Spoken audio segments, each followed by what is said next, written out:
Well, as a Guardian reader and a member of the National Film Theatre, I think this is a very splendid event, and I'm glad we're all here.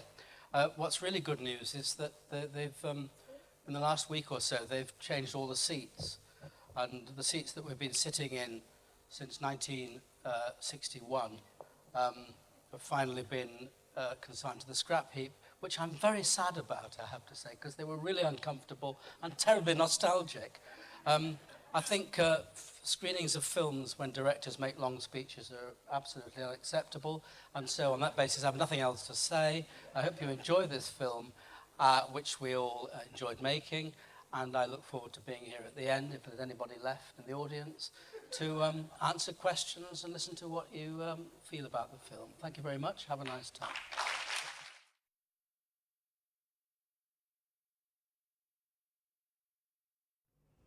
Well, I mean, some people have said, well, you could almost call it Bleak Moments, which is what, as we remember, my first film was called. And I mean, obviously, I feel personally that this is, whether or not it's my first optimistic film, I don't think it is. I think you're right, but certainly this film, for me, is entirely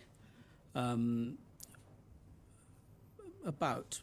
You know, it's a redemptive film about connecting, and it's not. I mean, we've tried to make a film. I don't think it arrives at completely comfortable conclusions. I mean, you don't walk away from it thinking that everything is absolutely tied up and fine. But I do feel that the spirit of the film is, in some way, points towards hopeful possibilities. I kind of feel, as much as anything, that All or Nothing is a film about potential, really. It's about, possible fulfillment. What do you think is going to happen to those kids, for instance? I don't like to answer those questions. And that's not a kind of cop-out. It's because I kind of feel that at the point where the film ends, it's over to you, really. It's over to the audience. I mean, I think it's important for you to take away your notion of what may happen and where they're going and what the possibilities are. And I don't think it's a kind of, I don't think it's part of my narrative responsibility, really. I think it's more important that I point in emotional directions, really. Mm. Well, it certainly is a hopeful ending. You wrote the script. I'm not going to ask you how you made the film, because you told me you'd kill me if I did. But I'm going to say that, but I'd like to kill you anyway. Yeah. But the thing is, do you research the areas in which you work very hard? Yes, I'm not talking of with the actors, but yourself. Yes, there's a constant drip and trickle of life that goes into one's general awareness, really, and consciousness of things. And yeah, sure. And so, this film is totally different to the last one you made, which was such a good film. Did you really want to go back to London and do this kind of a film again, or would you have preferred to have made a bigger one, rather like... No, I mean, this just seemed a natural thing to do. I mean, it's interesting that you say, I mean, a lot of people have said, you've returned to your familiar territory. Well, I don't particularly see it like that, because actually, so far as I'm concerned, this film is as different. It's another move into yet another direction. And referring back to the last film, to Topsy Turvy, I mean, although obviously in the most obvious way, it was obviously an exploration of very specific, very different things in a different world. Actually, if you sort of scratch the very thinnest top layer away from Topsy Turvy, I think you'd find yourself back in the territory of the things that preoccupy me, which is to say, people relating to each other and the relations between men and women and whether to have children and indeed work. And, obviously there are specific things that film was about which are obviously different. But with All or Nothing, I don't really see it as going back to anything, except, I mean, in the most obvious way. It is moving on, and I feel that it is different from its predecessors. I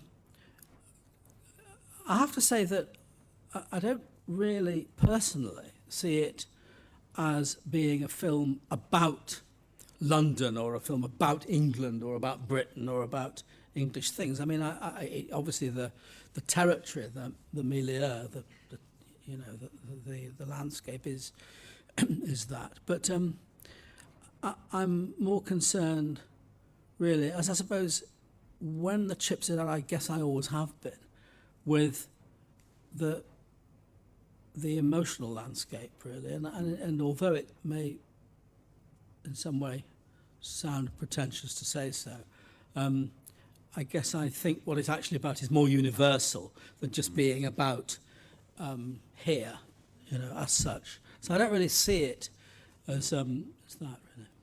Well, it's certainly done very well at other festivals with foreign audiences, with audiences which probably know very little about London. So obviously what you say is almost certainly true. The kids are wonderful. Where did you find them? Well, all the young characters in the film are all played by professional actors who are around, and as everybody here knows, we do have brilliant actors here, and as always, I just sort of auditioned a lot of people, and far more than I could possibly have in the film. There are just some very brilliant actors around, and all these lot are very brilliant indeed. It goes without saying. As you know, without talking too much detail about how we go about these things, but I sort of have very fluid ideas on the go when I'm looking for actors, because the film is developed during part of the process of making it, and amongst the large number of young actors that I auditioned, there were these two actors who were a little bit more overweight than everybody else and absolutely looked as though they could play brother and sister, nothing to do with each other. And I guess you would have had to have been either dead or blind not to spot it, really. So I kind of thought, well, since Tim Spall had agreed to be in the film by that stage, and he's not what you would call svelte, it occurred to me that this pointed me in a direction which then got the imagination going about, so that I could deal with certain things which are an ongoing preoccupation. How did you find the estate? That was an empty estate, was it? It is. When I told the Eve Stewart, my production designer, and Neil Leigh, my location manager, that I was developing the thing and it needed to be a housing estate, they were absolutely horrified and said, it's the very last location you want, because you get nothing but trouble on estates. It's just so hard to shoot. And because we were developing the film round Greenwich, though, again, it's not important from the point of view of the dramatic and thematic content of the film that it is in Greenwich, and if it were, you'd have had them walk out of their estate and walk down the road to the Cutty Sark, which is literally 2 minutes away from where we shot it. And when I said, but it would be great to have somewhere in this area, we were in Greenwich, they said, it's a very tall order and I think you should forget it. And then about 10 days later, Neil Leigh came back and he said, you never guess, there's an estate right in the middle of Greenwich and there's nobody in it. There's 340 flats and it's absolutely empty, and we can have it for a knockdown price, and it was great. And so we actually had this whole place to ourselves, and it's in a way it meant that I could absolutely control what you see, and it sort of helped to inform the general sort of atmosphere of the thing, I think. And it's also, it could have been an estate in Greenwich which happened to be boring to look at, but it so happens it was absolutely, it really sort of, there are microphones everywhere. It's another day of the Triffids, isn't it? Yeah. It's a new technology they've got. It was a really, the whole thing about making films in an organic way on location is that, you know, it's not just about characters, it's not just about relationships and the inner themes. It's film, being out shooting film is about place, and the poetry of place, and the spirit of what you find, and the you know, just the accidents that you know that you stumble across, and it was just great to find this place that was not only actually an estate, but had these qualities. Was there one family left in the estate when you were shooting? Oh, There was one. There were a couple who were exercising their prerogative of not moving till they found them somewhere they wanted to move to. I think they quite liked being there on their Todd, really. But they were very nice. I mean, they just found this peculiar activity just a bonus. fascinating. And they got some free location dinners out of it. Yeah. Are you going to continue making films set in London, or are you going to, have you any plans to do anything like Topsy-Turvy again? That is what we call a question with no answer. I know, it's very interesting. It is fascinating. All right, I'll ask another. Okay. Well, I hope you do. I hope you do make another film like Topsy-Turvy, because it's a wonderful film, and I don't think it got its due at all. And I'm sorry about that. But that was a bigger budget film, obviously, than anything else we've done. This is back to a fairly small budget again, I presume. Relatively, relative to Topsy-Turvy. And did Topsy-Turvy, is that likely to go into profit or not, you reckon? Because all your other ones have. Yes, I mean, the only one that really has, in any, to any real degree, was Secrets and Lies, actually. Anybody like to ask a question straight away?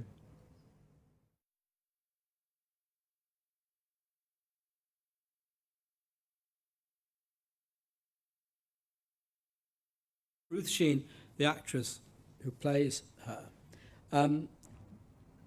does sing very well. So we had an option to choose whether Maureen was or wasn't a good singer. And it seemed to me that there was absolutely no reason why she shouldn't be, because, you know, you go to a karaoke evening of this kind, and some people get up, whoever they are, that, you know, no way are they professional singers, but they just have very good voices and good pitch, and they can sing. And it seemed very right for this character, for Maureen, to have that, you know, amongst all her other positive things, just to have that, you know, and in a way, you know, apart from the, you know, main themes of a film, or the, you know, the serious dramatic content and the journey that I'm asking you to go on in the film.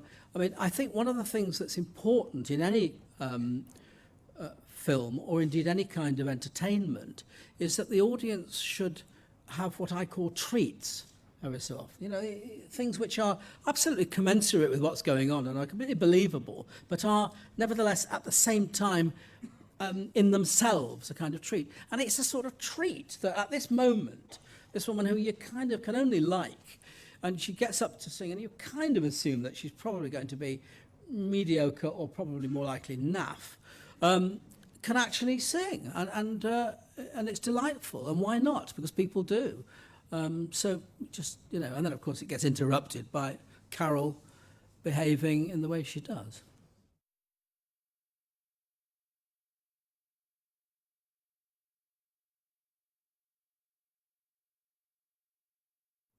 Yeah, no, absolutely. That is absolutely the case. I mean, obviously, what you see in this film, and indeed in Topsy-Turvy, and in all our films, and I say our films because the work that I do with Dick Pope, who's shot all my films since Life is Sweet, and with my designers, Alison Chitty, who designed the earlier films, and Eve Stewart, who does them now. We collaborate very, very great. We work very cautiously and in great detail to discuss, as you say, the palette of the film and the kind of the colour and visual spirit of the film in relation to the feeling of the film and what we feel we want to pull out of it, really. And I mean, the most extreme investigation on that level was in fact Naked, where we even used a process called bleach bypass, where you don't complete the process in the laboratory, and it was very, very restrained about there were no reds, there were no bright colours at all. It was very muted. In one way or another, that's the kind of thing we've experimented with in all these films, and here we just took as the kind of reference and the indication of how it should look in colour terms, a sense of these people in this grey environment, really. Yes. It also, of course, reflects in this film in the work of the costume designer Jacqueline Duran, who actually had worked as the assistant designer to Lindy Hemming on Topsy Turvy, and so was very familiar with my approach to working. But whereas Topsy Turvy, for all that we made it for peanuts, given what you saw on screen, it was quite elaborate and relatively expensive to make those costumes. Jacqueline, who then became the actual designer for this film, managed to dress this film, I'd say, to get all the costumes, for next to nothing. I mean, she spent so little, it was extraordinary, because she would go and hit all the charity shops everywhere. And, you know, she'd go out to get one sweater and come back with sort of 200 of them. And she worked in a room adjacent to where we were preparing and rehearsing the film. And you'd go in and she would have, like, you know, dozens and dozens of variations on the same garment in subtle different shades of grey and things. And so she really had, she was absolutely on top of the quite sophisticated job of squaring the colour and palette requirements with the character requirements. And I think in those terms, the actual harmony of all the different visual elements with the dramatic and character-motivated aspects of the film is very successful indeed.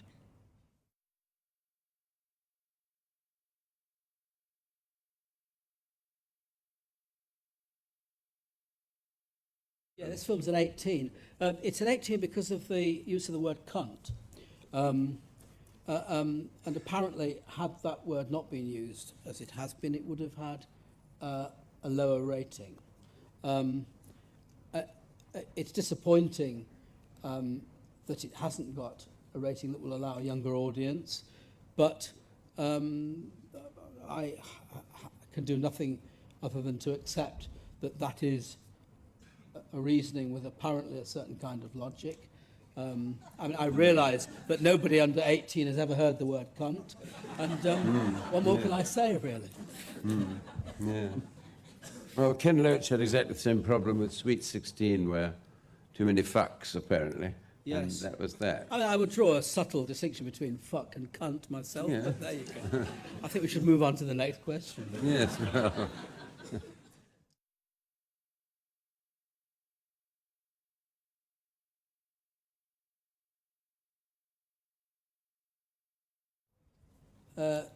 Well, no, because that would, if I understand what you're saying, insofar as I understand what you're saying, that would sort of suggest that poverty of itself has got a kind of fascination by itself.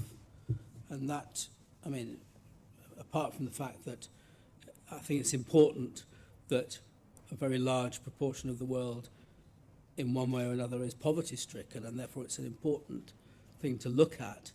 I mean, I suppose, do you mean, has it got some kind of voyeuristic fascination for me? It just seems that you talk about bleakness, and you talk about the emotional landscape, but it often seems to be framed in your films by poverty as the driving force behind it. Yes, I mean, I suppose in some way the, the implication of your question, which is a fair enough question, would be to suggest that maybe people who didn't suffer from poverty couldn't have the emotional problems or predicaments that this film deals with, and I don't think that's the case. I think you could, I don't think the kind of emotional experiences or the breakdown of communication or of the whatever it is that you find in this film is the prerogative of poverty-stricken or the working classes. I think that would be absurd to say that. However, the fact is this is what this film is, and it deals with these people. And there is no question in my mind that although one could equally well tell stories about other kinds of people, and I'm very comfortable with doing that, this film is just what it is. And looking at people, as I do here, whose life is in some way, though not all the way, stripped down to near its basics, the barest essentials, and they're not absolutely all the way, because that's not what the film deals with, in some way relates to the kind of rawness of the emotions, but it's not inevitable. And certainly, the poverty is part of the whole combination of elements that this film deals with, but it's not an exclusive kind of preoccupation or sort of riff of mine, especially. On the other hand, most of your films have characters who are more or less at the end of their tether, caused by poverty, social deprivation, or whatever. And this one certainly has that. Poverty is just part of it. But yes, I mean, I don't arrive at those portraits through a kind of how can I put it? They're not a kind of artistic. It's not motivated by a particular kind of fascination with a certain sort of imagery. It's simply that huge numbers of people do live these kinds of lives, and I'm drawn to deal with them because that's what life is about for a lot of people.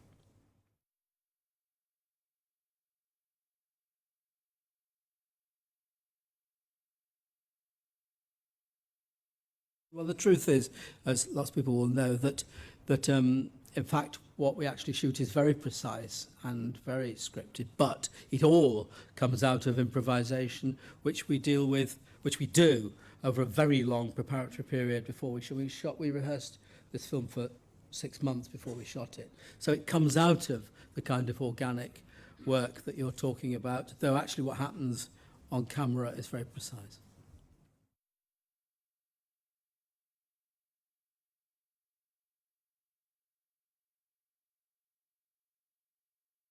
Neither, actually. We prepared it in the 6 months, which is to say we brought into existence the whole world of the film, but we actually only scripted it, if that's what you want to call it, during the course of the shoot. When you say we, you mean you and the actors? Sure, yeah. Well, these films are scripted through rehearsal. So I don't go away and write it by myself, but I write it by working with the actors as they improvise, and then I organise it, and then I make suggestions and put things in and it's a kind of complicated process, but it is scripted through rehearsal, scene by scene, sequence by sequence, during the course of the shoot.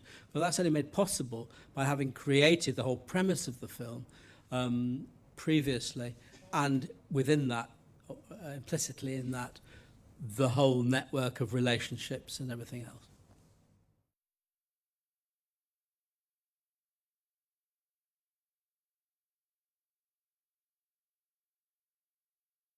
Yeah, when they are, I'm totally frustrated by it, because that's never the intention.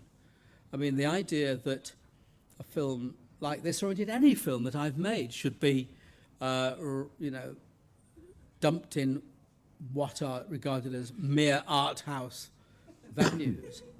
Well, I'm not joking. I mean, it really isn't on, because you know, I'm not concerned with making esoteric, obscure kinds of films. I mean, these are films that, you know, as far as I'm concerned, can share and talk to anybody and all kinds of people about real things. The good news with this film, with All or Nothing, is that it is being released in the UK by UGC, and they are going to put it, they've got far more prints than anybody else has ever had for any film that I've made in the UK, and you know, you will be able to see it in multiplexes, and I think that's really good news, and I'm delighted.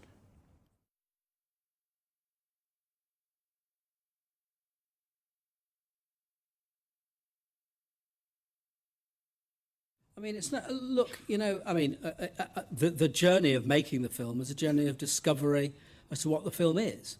But, you know, I only do what all other writers and indeed painters and everybody else, novelists and everybody else does, which is that, you know, all art is a kind of synthesis of improvisation and order. You know, you kind of, you know, you put something down and then you work with it. And you discover what it is by interacting with the canvas or the page or the, you know, musical manuscript paper or whatever it is, or your other fellow musicians or whatever the medium is. So for me, it's very much, I mean, I'm very kind of fluid, but there are very specific things on the go. And the good news is, for my own particular kinds of films, is that nobody puts any pressure on me to say what it's going to be. So I'm free to I mean, the backers accept that they don't know what they're going to get, and I'm free to get on with it. But what do you tell them they're going to get at the start? Who? Your backers? Nothing. Yes. What do you tell them? What do you tell them when you start? Nothing. Nothing. That makes, you know, if they don't like it, they don't back the film. Somebody else does, who does like it. I have been very lucky in that respect. I don't, make no mistake, I really have, in that it is possible to do this thing. Did, for instance, winning Cannes and winning some Academy Awards, did that help? Yeah, I mean, it helps a bit. I mean, the only thing that would help totally is if I'd ever made a film that was an absolute runaway commercial success, and I haven't made such a film. If that happened, then, you know, nobody would be concerned about it. Everybody would be happy. It's not so much that people wouldn't, I mean, I can get money, but there's a ceiling beyond which people won't take a risk, which is fine, because with below that ceiling, we make the films we do, you know.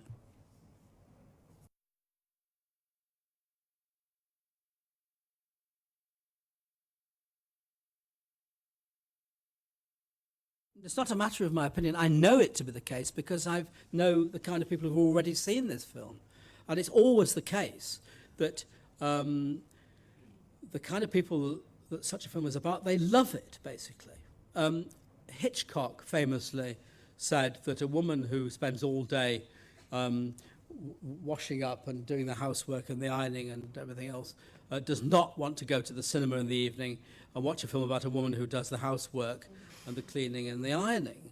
And Hitchcock, in that, as in many things, was a million miles from the truth and didn't know what he was talking about. Because in my experience, which is considerable, because the matter that your question raises, I take very seriously, it is absolutely, definitely and consistently the case that people love to see a film which reflects their own lives. They love it. They think it's great because they don't see that in movies. They think it's an absolute gas, and they relate to it, and it moves them, and it informs the way they feel about things, and it's very good news for them. And I mean, for a long time in the 70s through into the 80s, I, like a lot of all British filmmakers that were lucky enough to make films at all, we didn't make them, as you all know, for the cinema. We just did them in television.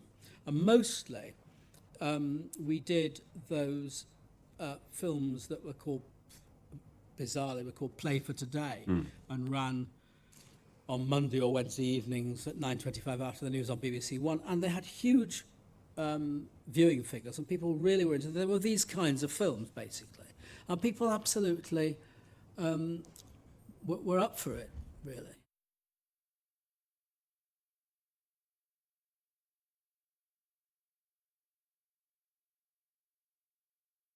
Well, I'm not disposed to talk about it in detail, as you'll understand, but in essence, the main thing to understand is that when I make these films, and this film is no exception, I say to each actor, come and be in this film. I can't tell you what it's about.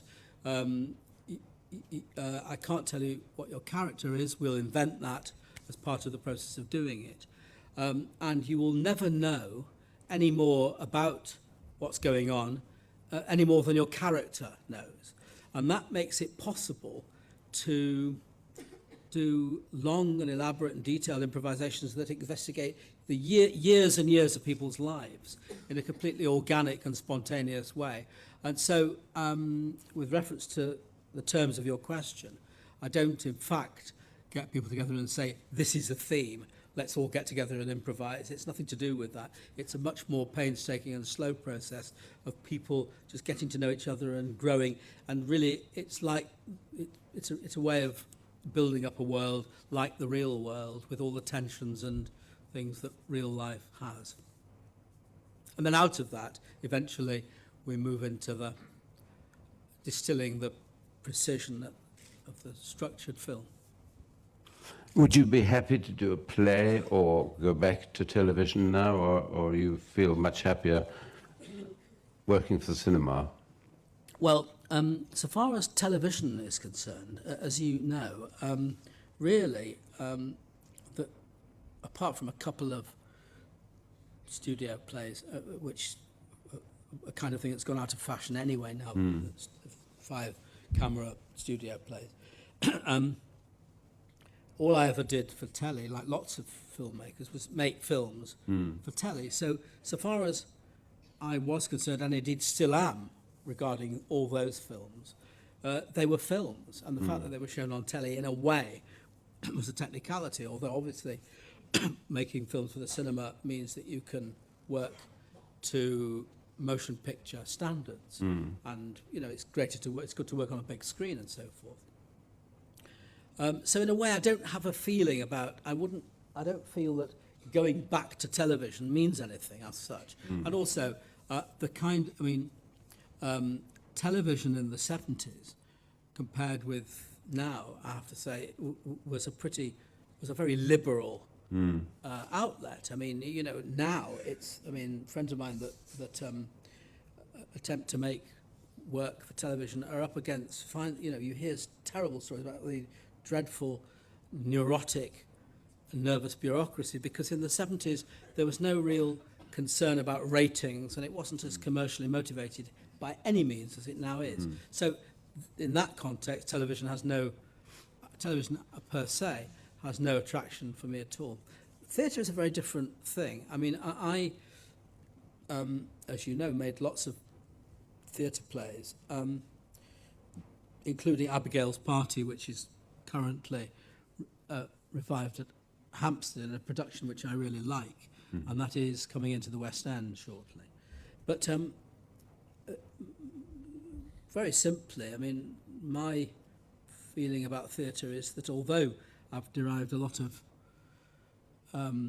pleasure and certainly a lot of education from doing it, and indeed, it's great when audiences enjoy it and so forth, and I sort of it's part of my life.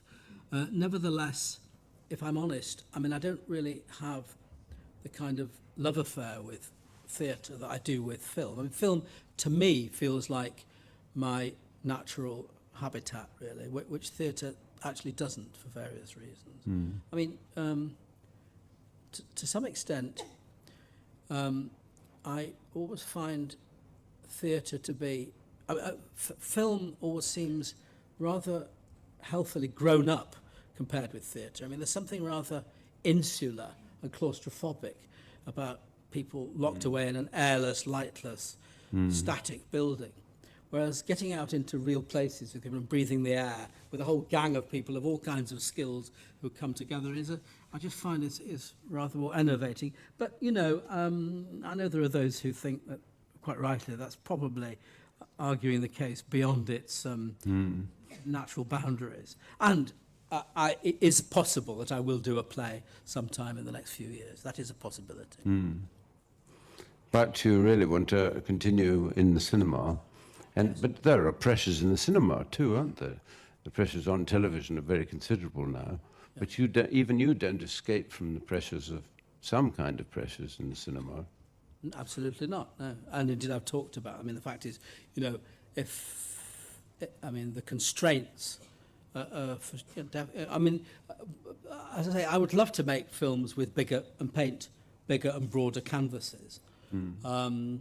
But can't because, as I say, you know, given my habits, people won't dole out more than a certain amount of dosh, and therefore it's not possible. Would you make a film in America, for instance, given a story you're interested in or a bones of something you're interested in? If you mean, would I make a film in America, that's one thing, and I don't know about it's possible. I mean, there's no reason why not, up to a point. But that isn't necessarily the same thing as making a film in Hollywood or in Hollywood. And I can't, I mean, that really isn't on, I don't think. I mean, I think the snigger means that I don't have to complete the sentence. I'm very confident. Yeah.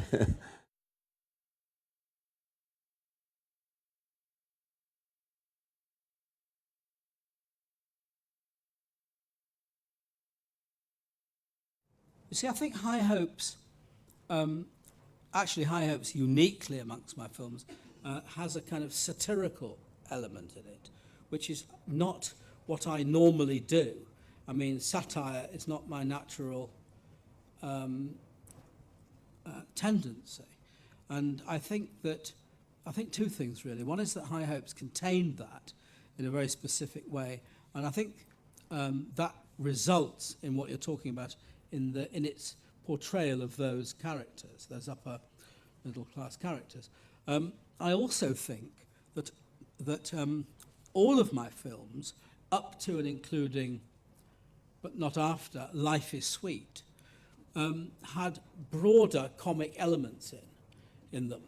And that from Naked onwards, you don't find that in my films, because I just think I kind of moved on to, you know, a different kind of feel and relationship to the characters. But I have to say, in relation to the other part of your question, it's not all those things aren't a function of me finding any characters more difficult than others. I mean, obviously everything is difficult because it's a job, but Topsy Turvy was full of upper middle class characters, and I had no trouble with any of them. And in fact, they were Victorian. They weren't even 21st century or 20th century, which is when we made the film.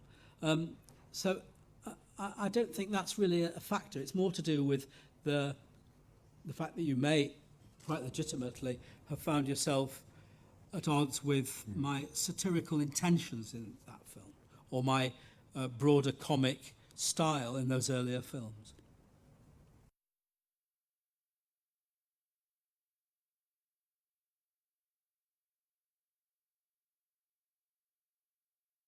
Well, the only moment I can remember, I don't sort of think of it as writing, though that's what it is. Part of it is. I mean, I call it making films, really. The only moment I can remember that was particularly inspirational was when I was 12, when my grandfather died in Manchester on a very cold, snowy day in December 1955. And we were in the house, and it was full of, you know, mourners, and at the funeral, and these old guys staggered downstairs with this coffin, and I remember thinking, this would make a great film. I want to make films about things like this, and then thinking, but that's what I want to do. I want to make films. That was a kind of particular moment I remember, you know, you don't really have a moment, and it sort of grows on. It creeps up on you, and it becomes a kind of obsession, and apart from anything else, it comes out of watching a million movies, really.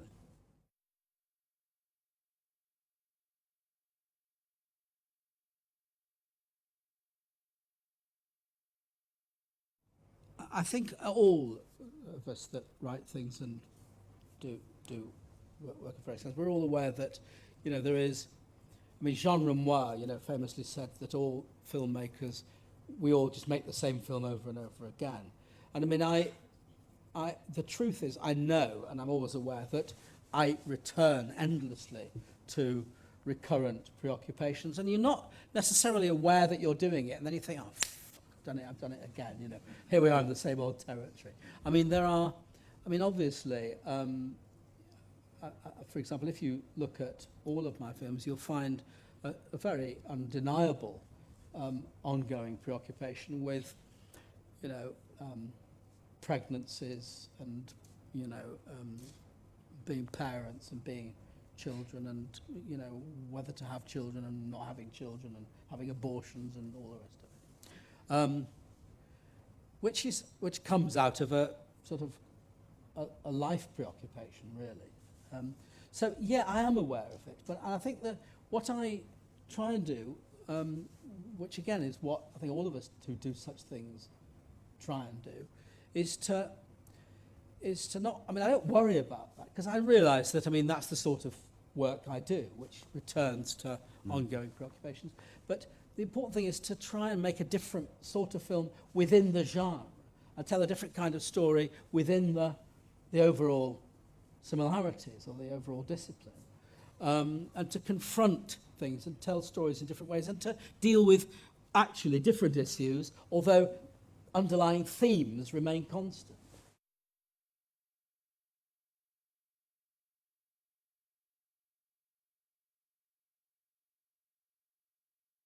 There are American actors and American actors, but some actual stars have, and I've sort of dealt with it with extraordinary diplomacy and subtlety. But there are also people who I am happy to name, like Jennifer Jason Leigh and Steve Buscemi and Willem Dafoe, who I know and like, and are the sort of actors who are the American version of the sort of actors that I work with here, who are feasible candidates to work with whenever the right project may present itself. But there are other actors whom I won't mention, who are much bigger stars than them, for whom it would be positive, with whom it would be ludicrous to contemplate for a split second having anything to do with. Yeah, absolutely. Least of all in a film. Yeah. Yeah.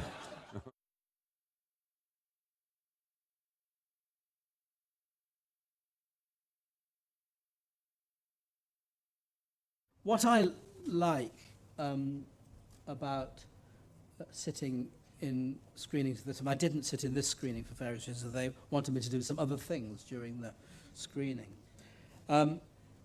is obviously there are certain things that most people or everybody reacts to.